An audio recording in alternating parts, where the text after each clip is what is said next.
Welcome to Man Does Tech, where I solve the problems you didn't even know you had. In this video, I will explain how to use pigments in painting.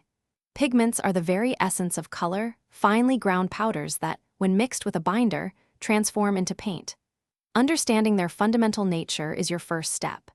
They offer unique characteristics like light fastness, which is how well they resist fading, and opacity, determining how much they cover the surface. Knowing these properties helps you choose the right pigment for your artistic vision, ensuring your artwork endures for many decades. Choosing the right pigment is crucial for your artistic medium. Whether you are working with oils, acrylics, or watercolors, each requires a specific binder.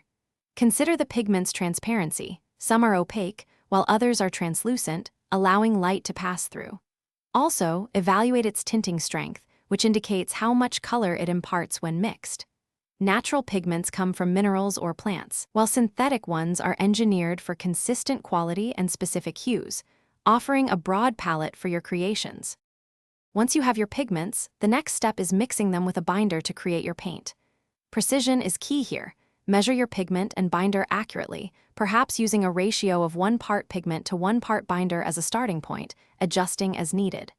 Grind the pigment thoroughly, often on a glass muller, to achieve a smooth, lump-free paste.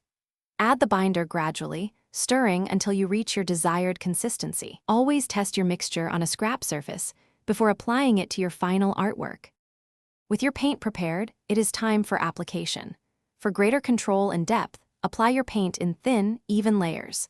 This allows for subtle color transitions and prevents cracking over time.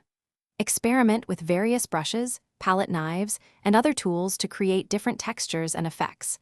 Remember to allow each layer to dry completely before adding the next, which can take anywhere from a few hours to several days depending on the medium.